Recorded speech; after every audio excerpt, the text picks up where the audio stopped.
Pria ini bernama Rusty.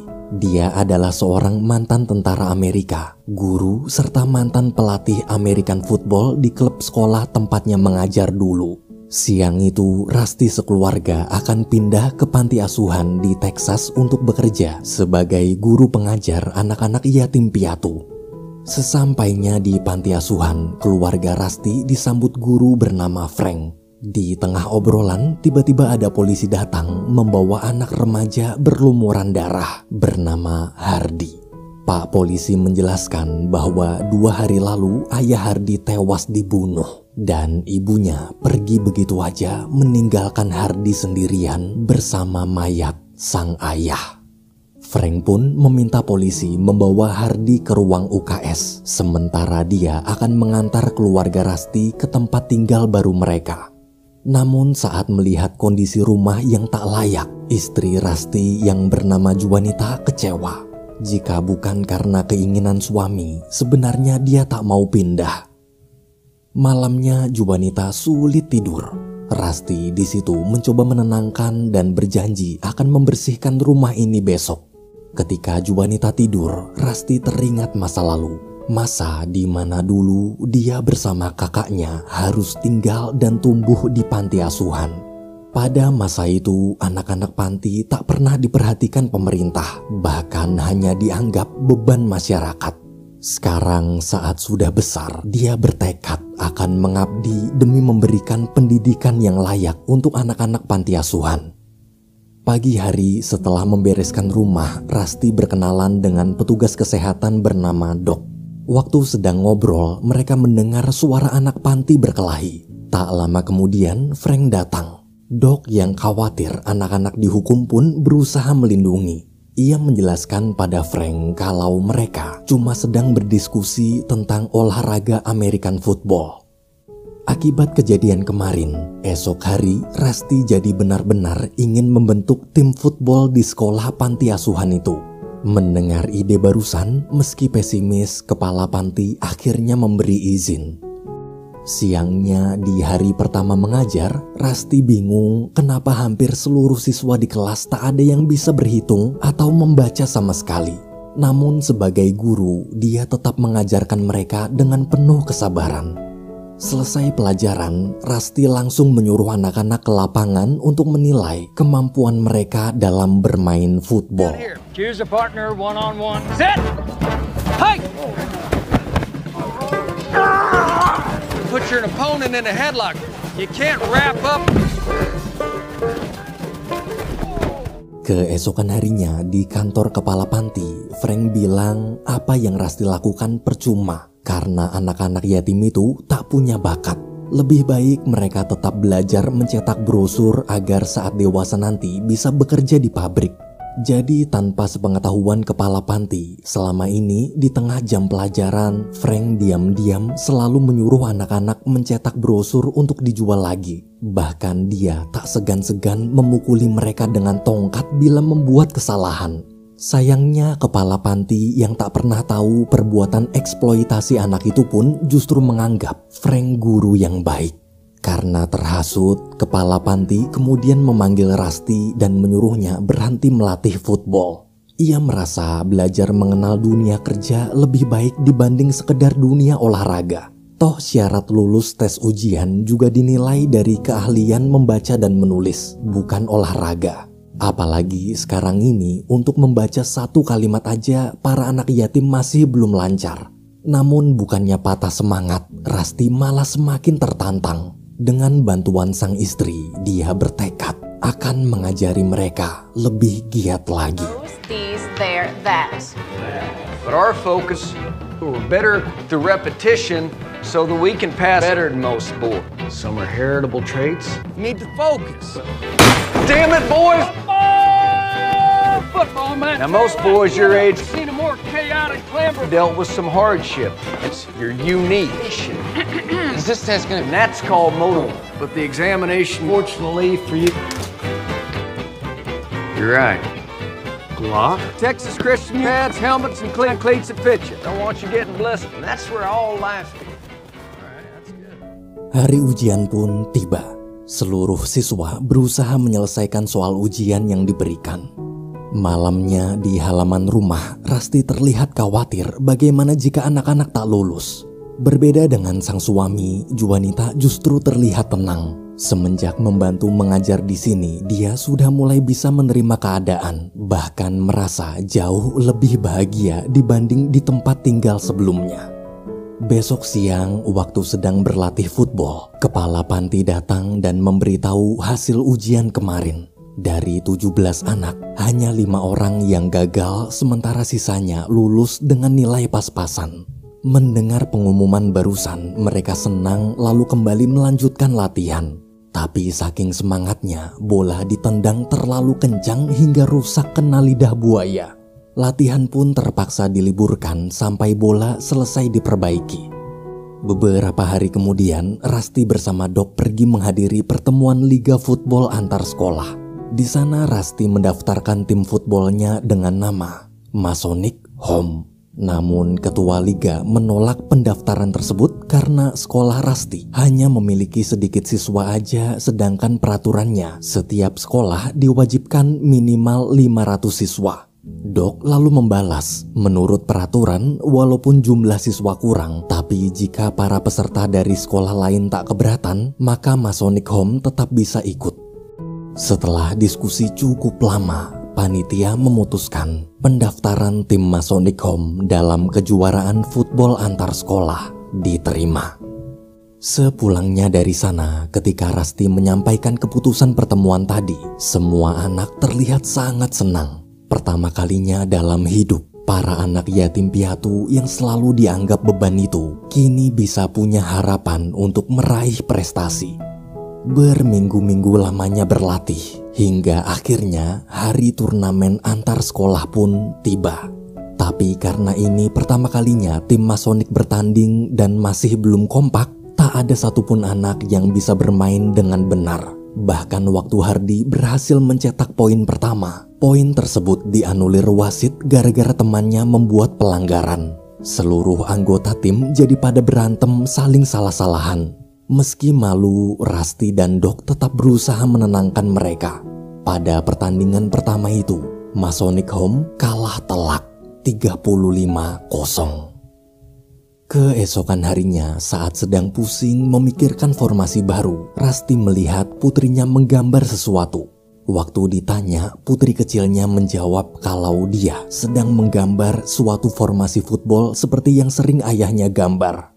Dari coretan tersebut, seketika Rusty dapat ide. Malamnya pas anak-anak baru mau mandi, mendadak Rusty menyuruh mereka semua keluar sekarang juga. Di luar, dia menunjukkan strategi yang baru dia temukan berkat gambar putrinya. Berbeda dengan formasi lama, formasi ini lebih mengandalkan kecepatan menyerang memutar ke sisi luar lapangan daripada adu kekuatan fisik di tengah lapangan. Jadi sebesar apapun ukuran badan tim lawan nanti, mereka pasti akan kesulitan mengejar kecepatan tim Masonic. Namun saat Rusty bertanya bagaimana pendapat anak-anak tentang formasi baru ini, semua tetap pesimis, tak yakin bisa menang. Keputusasaan tim footballnya itu membuat Rusty kecewa. Ia lalu cerita, dari kecil dia juga tinggal di panti asuhan sama seperti mereka. Rusty merasa kesepian, merasa tak dipedulikan, dan tak punya ayah ibu yang bersorak di pinggir lapangan. Meski begitu, dia tak pernah putus asa serta terus berjuang meraih mimpi hingga bisa jadi dirinya yang sekarang. Ia berharap seluruh anak yatim di sini juga bisa punya mental kuat sepertinya. Kemudian, di tengah dinginnya malam, Rusty menyuruh anak-anak itu berteriak kalau mereka bangga jadi anak yatim piatu. 1, 2, 3. I'm a mighty orphan! Orphan! Waktu yang lain bubar, Rusty menegur kenapa tadi Hardy tak ikut berteriak bersama yang lain. Hardy di situ menjawab kalau dia tak mau meneriakan hal konyol seperti itu. Bagaimanapun juga, anak yatim sepertinya tetaplah anak rendahan. Hari demi hari berlalu hingga tibalah di hari pertandingan kedua. Pada pertandingan kali ini, tim Masonic Home mulai mencoba menggunakan formasi baru mereka. My God, Sealy Ram rumbles down to 11 to fool the Rams again. Touch and foul. That's a good start. Mike! Leveling. Blitz 2 split! These little fellas have come out swinging. He gets the wide open pass to that line. The 5 and touchdown. Tak disangka-sangka, tim Masonic menang telak 28-0 berkat formasi baru ciptaan putri kecil Rusty. Di perjalanan pulang, mobil Rusty mogok. Tak lama kemudian, bis tim sekolah lain berhenti lalu mengejek anak-anak Masonic. Bahkan pelatih mereka yang bernama Latter sampai turun dan ikut mengejek dengan mengatakan para anak yatim tak mungkin bisa mengalahkan tim footballnya yang berasal dari sekolah unggulan. Mendengar ucapan Latter, Rusty cuma bisa istighfar. Hari-hari berlalu, berita tentang kemenangan serta formasi unik tim football 12 anak yatim Masonic Home kini sudah tersebar ke seluruh penjuru Amerika. Berkat berita itu, banyak orang yang datang hanya demi menyaksikan langsung Masonic bertanding. Di ruang ganti sebelum memulai pertandingan, Rusty sengaja memanas-manasi timnya. Ia mengatakan kalau tadi pelatih lawan bilang Masonic Home pasti akan kalah dibantai dengan skor 50-0. Provokasi Rusty itu pun berhasil membakar semangat mereka.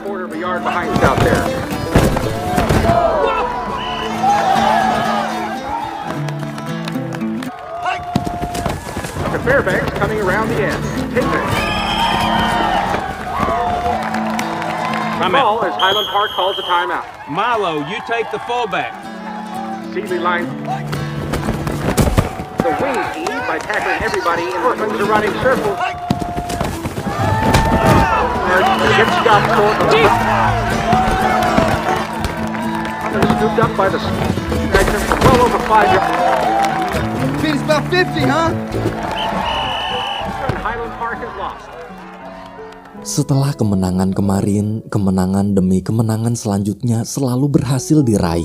Kisah para anak yatim yang bisa menang berturut-turut tanpa kalah itu pun viral dan menginspirasi banyak orang, terutama sesama anak-anak yatim di wilayah Texas. Suatu hari di panti asuhan, ada seorang wanita datang mencari anaknya yang jadi salah satu pemain Masonic Home bernama Cindy. Wanita itu menangis meminta anaknya pulang sambil bilang kalau dia menyesal dulu pernah meninggalkan Cindy di panti asuhan ini. Tapi Cindy menolak. Ia tahu ibunya kesini hanya karena sekarang dia sudah jadi pemain football terkenal. And your mother back to me! Come to the door!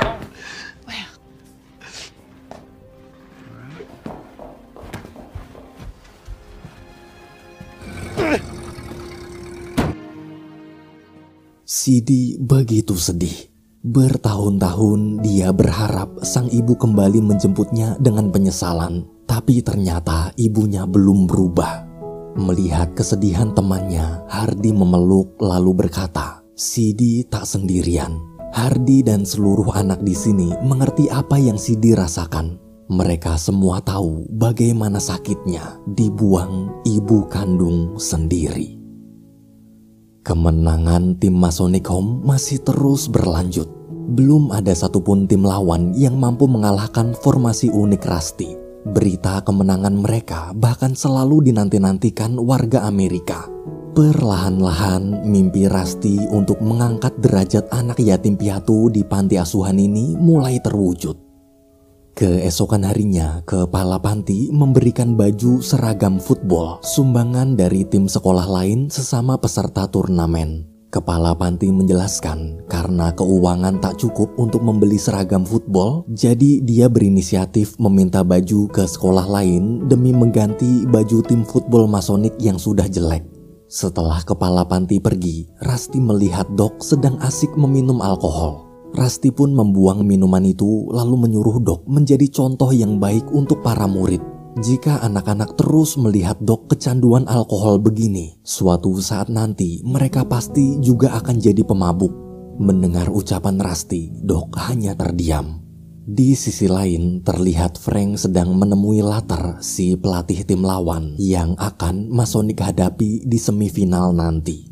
Diam-diam Latter sudah membayar Frank untuk mencari kesalahan tim Masonic agar didiskualifikasi dari turnamen. Frank di situ memberikan dokumen bukti umur Hardy yang sebenarnya. Dalam dokumen tersebut tertulis bahwa umur Hardy lebih tua 1 tahun. Artinya tim Masonic telah melanggar peraturan turnamen liga. Minggu depannya tibalah hari pertandingan semifinal. Kali ini Masonic Home bertanding melawan tim football Latter. Sama seperti pertandingan sebelumnya, poin demi poin berhasil Masonic raih dengan mudah. Melihat timnya hampir kalah, Latter memakai cara curang. Dia memerintahkan pemainnya untuk menciderai pemain Masonic. I didn't mean it. To the side. Carlos, get the stretcher on the double. Quickly. Beruntung meski kekurangan 1 pemain, Masonic Home tetap menang jauh di atas tim Latter, 49-10. Malamnya di panti asuhan, Frank tiba-tiba masuk ke kamar asrama murid pria. Dia langsung menyeret dan memukuli salah satu murid dengan tongkat kayu sampai babak belur, sambil bilang kalau ini adalah hukuman karena telah mengintip asrama perempuan. Setelah puas, Frank pergi dari sana. Hardy yang tak terima temannya disiksa pun marah lalu balas memukuli Frank dari belakang menggunakan tongkat kayu milik Frank sendiri hingga tongkat tersebut patah. Sama seperti Frank, setelah puas, Hardy pergi dari sana. Keesokan paginya, Rusty kaget saat membaca berita koran tentang penuntutan diskualifikasi tim Masonic Home karena dinilai curang memainkan Hardy yang umurnya lebih tua 1 tahun dari anak sekolah lain.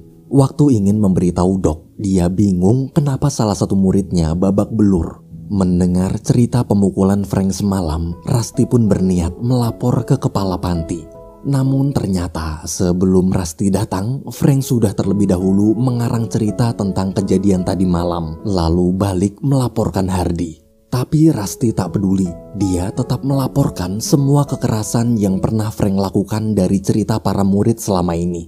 Sayangnya kepala panti lebih percaya Frank hanya karena dia guru senior di sini. Mendengar keputusan kepala panti itu, Rusty sangat kecewa. Di rumah, dia curhat pada Juanita. Rusty benar-benar lelah dan tak sanggup lagi bila harus terus berjuang sendirian seperti ini. Melihat keputusasaan sang suami, Juanita kemudian memberikan setumpuk surat dukungan kiriman para fans Masonic Home yang selama 2 minggu berturut-turut setiap harinya selalu berdatangan dari berbagai wilayah di seluruh penjuru Amerika. Juanita berkata bahwa Rusty tak sendiri. Di luar sana ada banyak sekali orang yang mendukungnya meski tak pernah bertemu. Waktu sedang membaca surat di teras rumah, semua anggota tim Masonic Home datang lalu bilang kalau semenjak kejadian semalam Hardy menghilang dan belum kembali ke panti. Mendengar kabar barusan, Rusty yakin Hardy pasti pulang ke rumah lamanya. Rumah di mana dulu ibu kandung Hardy meninggalkannya sendirian bersama mayat sang ayah. Di suatu kandang kuda dekat sana, Rusty menemukan anak itu. Ia kemudian menceritakan kisah masa lalunya. Dulu dia juga pernah merasa ketakutan seperti Hardy. Saat berada di medan perang, Rusty menyaksikan langsung kakaknya tewas di depan kedua matanya. Tepat ketika sang kakak meninggal, dia berpikir di dunia ini sudah tak akan ada yang bisa dia sebut rumah lagi. Namun cerita barusan justru membuat Hardy marah karena merasa tak adil. Baginya rasa sakit itu telah lama berlalu dan Rusty juga sudah sembuh. Sedangkan dia sampai sekarang masih tersiksa. Rusty pun memeluk serta menenangkan Hardy. Di momen itu, tiba-tiba seluruh anak yatim Masonic Home datang. Mereka menyuruh Hardy kembali ke panti asuhan bersama-sama. Panti asuhan yang akan selalu menjadi rumah untuk Hardy pulang. Keesokan harinya, semenjak berita tentang didiskualifikasinya tim Masonic Home tersebar luas, banyak orang protes dan menuntut Liga Football membatalkan keputusan tersebut. Akibat tuntutan publik semakin besar hingga menghebohkan satu negara, sidang liga antar sekolah pun digelar. Ketua liga memberitahu bahwa berdasarkan akte kelahiran, usia Hardy sudah melanggar peraturan. Waktu Hardy memeriksa, dia menjelaskan kalau akte kelahiran itu milik almarhum kakaknya yang sudah lama meninggal. Jadi nama semua anak laki-laki di keluarga Hardy sama. Sang ayah bernama Hardy Brown, nama kakaknya Hardy Brown II, sementara Hardy Brown III. Tapi walaupun telah dijelaskan panjang lebar, ketua liga tetap ingin mendiskualifikasi tim Masonic. Ternyata sama seperti Frank, ketua liga juga dapat sogokan dari latar. Ketika keputusan ingin disahkan, mendadak sekretaris memberitahu kalau Pak Presiden menelpon. Gara-gara berita ini sampai menghebohkan masyarakat, Presiden memutuskan untuk turun tangan. Di telepon tanpa basa-basi, Presiden yang tahu pasti ada permainan kotor dalam internal liga pun mengancam jika ketua tak mengizinkan tim Masonic Home melanjutkan liga, maka dia akan memecatnya sekarang juga. Mendengar suara ancaman dari orang nomor 1 di Amerika itu, ketua liga sangat ketakutan lalu segera mengumumkan bahwa tim Masonic Home tak jadi didiskualifikasi.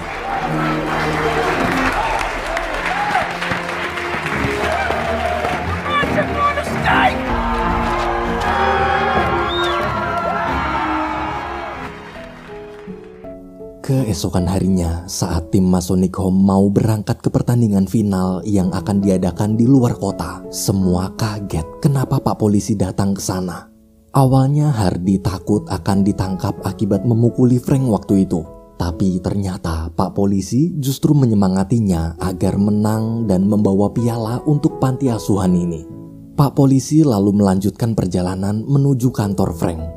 Sesampainya di sana, polisi menjelaskan kalau dia dapat laporan tentang perbuatan eksploitasi anak di bawah umur serta penyiksaan yang sering Frank lakukan bertahun-tahun. Frank akhirnya dibawa ke kantor polisi bersama dengan tumpukan barang bukti.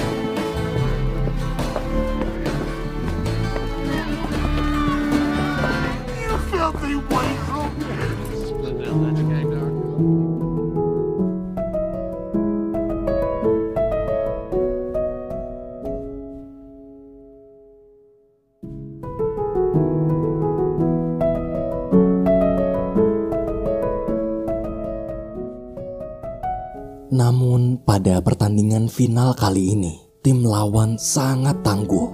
Di babak pertama, untuk pertama kalinya, formasi unik mereka tak bisa menembus pertahanan lawan sama sekali. Skor tim lawan unggul 7-0 dan seluruh pemain tim Masonic Home dihajar hingga babak belur. God, I'm gonna knock his teeth in. All right. Now, right here. Okay. We're dry. Here we go. Hey, you want to block? You can't block 4 times. Hey, no, right, you block. We're losing because of you. You're gonna tell me. Hey, you haven't done shit, so I can hand it to you. Unless y'all protect. Oh, I can't attack. It's either have you throw it faster. I can't. Maybe we. Marty ain't even said a word.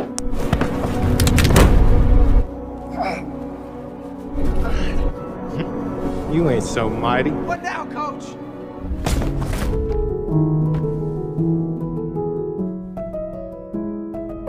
Rusty hanya terdiam menyaksikan anak didiknya putus asa. Semua saling menyalahkan, saling mengeluh kesakitan, dan sudah tak sanggup melanjutkan pertandingan lagi. Di tengah kekacauan ruang ganti itu, Hardy menarik sendiri jarinya yang patah. Lalu berteriak, "Aku bangga menjadi anak yatim piatu." Seketika suasana menjadi hening. Hardy yang selama ini tak pernah mau mengucapkan kalimat itu, akhirnya mengucapkannya dengan lantang. Dulu dia tak percaya anak yatim buangan seperti mereka bisa menang, tapi dia salah. Setelah perjuangan panjang, tim yatim Masonic Home ternyata bisa sampai ke final ini. Karena itulah sekarang dia percaya dan meminta semua rekannya untuk tetap percaya juga. Jangan menyerah. Hardy memohon agar jangan ada anak yatim piatu di sini yang menyerah sampai akhir.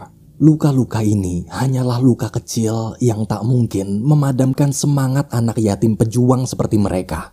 Mendengar kalimat Hardy, api semangat juang tim Masonic Home pun kembali bangkit.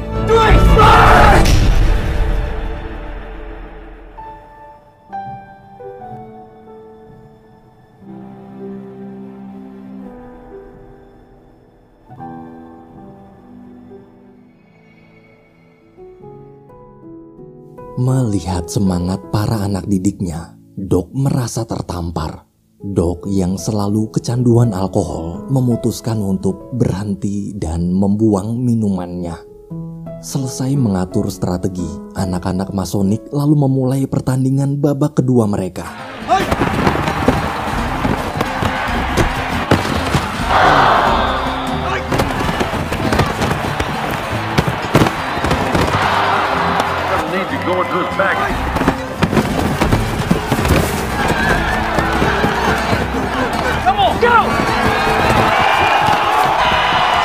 Hardy berhasil mencetak touchdown dan mendapat 6 poin untuk tim Masonic Home. Menyaksikan semangat juang itu, seluruh penonton jadi ikut terbawa suasana dan bersorak mendukung mereka.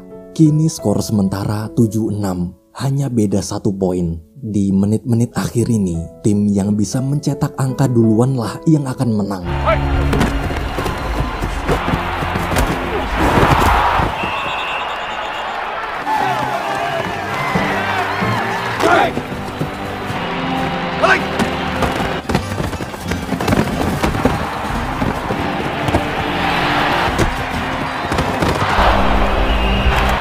Rusty lalu meminta jeda untuk mengubah strategi. Kali ini Masonic akan membuat tipuan. Karena tim lawan sudah tahu pasti Hardy lah yang akan membawa bola, maka biarkan mereka fokus mengejar Hardy. Padahal dia cuma lari tanpa bola. Bola sebenarnya akan dibawa pemain Masonic lain.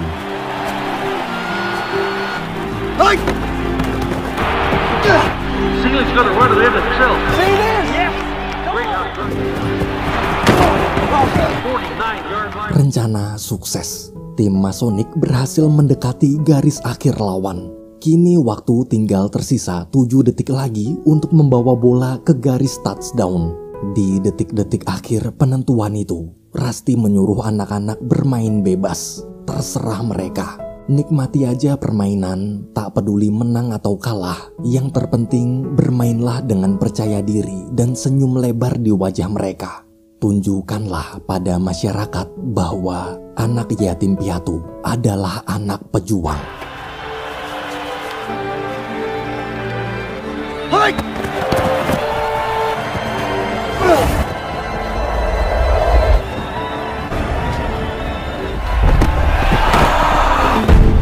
Come on, Hardy!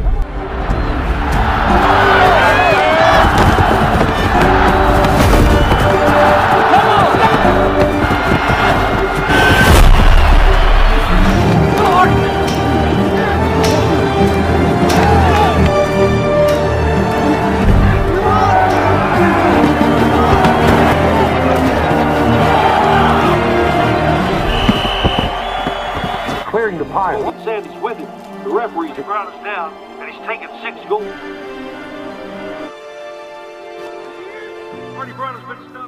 Hardy gagal mencetak touchdown. Padahal tipis hanya tinggal 3 inci lagi. Tim Masonic Home kalah dengan skor 7-6. Namun di tengah kekecewaan, pemain tim lawan, komentator, serta para penonton bersorak memberi dukungan untuk Masonic Home. Kisah tim 12 anak yatim piatu yang memulai tanpa apapun itu kini telah mencapai lebih dari apa yang pernah mereka impikan sebelumnya. Masonic Home memang tak bisa memenangkan gelar juara yang bisa dicetak di kertas koran, tapi kisah perjuangan mereka akan selalu terukir di hati masyarakat.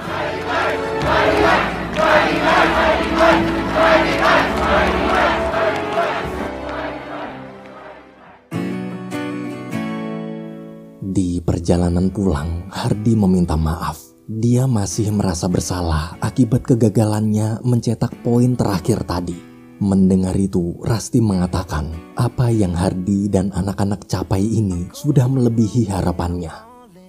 Tengah malam, sesampainya di panti, semua orang menyambut kepulangan tim Masonic Home dengan penuh kehangatan.